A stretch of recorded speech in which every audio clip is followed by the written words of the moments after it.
Yo, what is up? TCG here with some Explorer Anthology 2 news.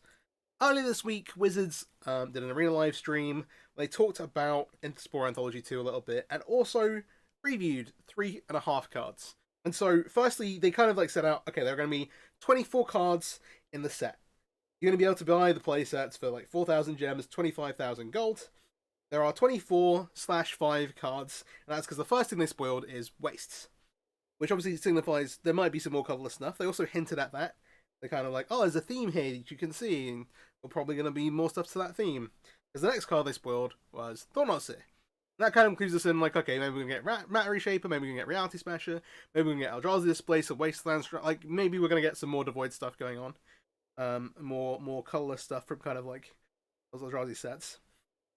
We also saw Reflector Mage, and that's the third, I guess, technically, kind of Battle for Zendikar block card there. With Shadows Remaster coming out next year, the cards here are largely not going to be from there. But it looks like they're choosing to go, okay, we're not going to do a like Battle for Zendikar Remastered type set. We're going to just kind of push the things that we think are relevant in Explorer Anthology 2. And so things like Zulaport Cutthroat, for example, there's a few other bits and pieces, some of the lands, which are relevant for some ramp decks potentially, other Eldrazi. We might see some of those, you might not see loads of them, but there's a decent chance that because there's only 24 cards in the set, only a few of them are going to make it onto Arena. It'll probably just be the ones that are super relevant in Pioneer. And so the last card they actually spoiled was Mutavault, which is obviously a huge boon to things like Mono White Humans. It does help other tribal decks in theory as well, but is a pretty big, it's a pretty powerful card, if a little innocuous. It just makes the aggro decks a lot better, or makes some aggro decks a lot better. And so the question kind of remaining to me after all of this is, these are all kind of nice to haves. Again, Mutavault's like pretty powerful for those aggro decks, but like Thought-Knot-Seer hasn't really made any waves in Pioneer. Maybe in Explorer, where there's currently a smaller card pool, it might do something potentially. We just got a bunch of pain lands. Maybe, who knows? Reflector Mage, see some play. Bant Humans, occasionally Blue-White Humans, slash Blue-White Flash, we've seen a little bit of. And then also did feature in the Vannifar combo deck that Joel Larson played in the European Regionals. For which I do actually have an Explorer deck on this channel if you want to go find that. Shouts out. And again, it's like a nice to have thing. The question left to me is, what's happening with the big players? By which I really mean like Treasure Cruise, Dig Through Time. What's happening with those? What about cards like Hidden Strings, which kind of like are an archetype? We have Field, and there are things that people do play Lotus Field with the like time stop effect.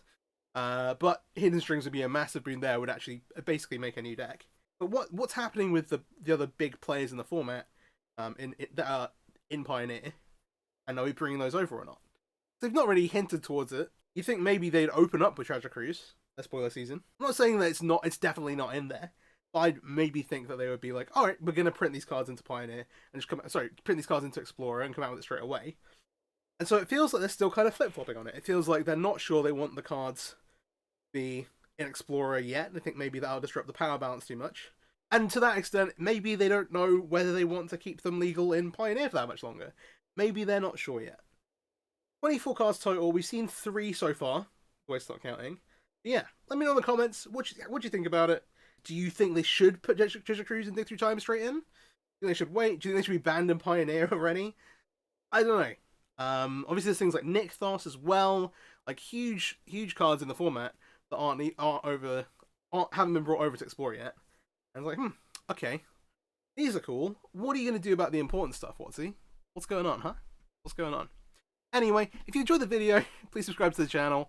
I do a bunch of Explorer content, so if you're interested in any of that stuff, I try and cover as many decks as I can, pretty much.